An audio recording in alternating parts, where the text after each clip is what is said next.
The Swiss Army knife is an entire toolkit in a pocket-sized package.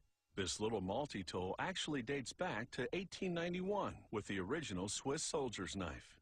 It wasn't long before it morphed into other versions for sale to the general public, and a century later, it continues to come in handy.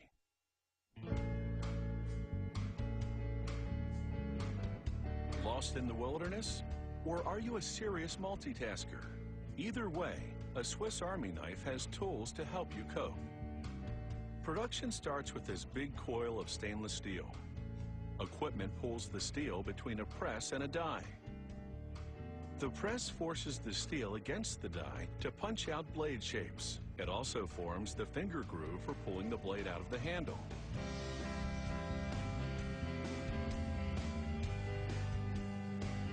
They mass-produce parts like can openers and pliers using the same technique. They load the blades into a vibrating mix of ceramic stones and water. The friction polishes the steel. A little powder keeps the parts from sticking together.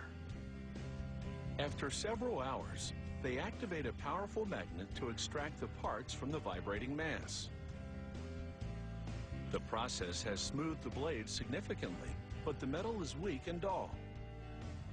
So a worker arranges the blades on a mesh conveyor, which goes into an oven that exposes them to intense heat. A quick cool down follows, which toughens the steel considerably. The hardened blades now ride a carousel into a grinding station, which slims and trims them. That green liquid keeps them cool during this process. Afterwards, a computerized tool measures the blades. If the dimensions are even slightly off, they won't fit into the knife handle. A quick stamp gives the part its trademark name.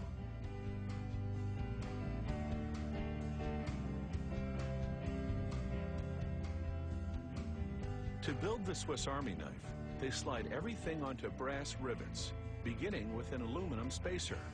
A flat metal spring goes on next, followed by a can opener, a screwdriver, and an awl, a punch to make holes in leather. They stack another spacer and spring on top. They tamp it down and then slide a multi-purpose hook and a pair of scissors onto the rivets.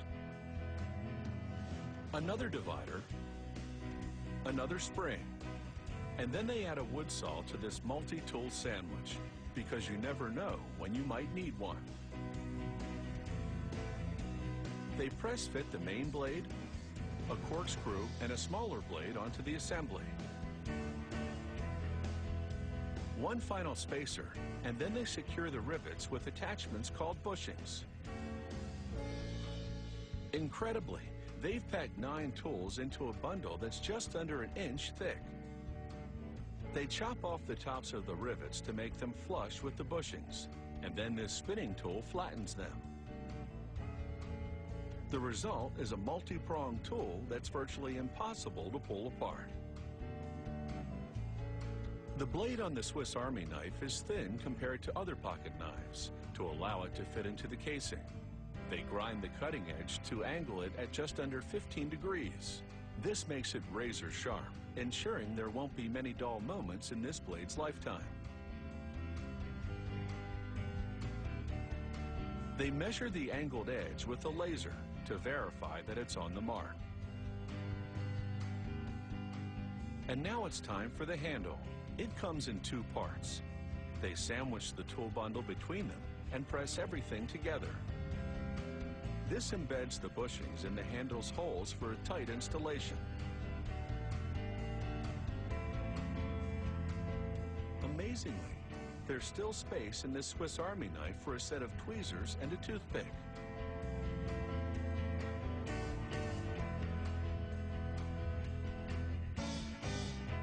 Finally, they inspect every tool to confirm that it's in perfect condition and that it springs out of the handle as it's designed to. Making a Swiss Army knife is a job performed with almost military precision. There's no room for error when it comes to packing all these tools into a pocket-sized unit. And once they do, this multi-tool is ready to spring into action.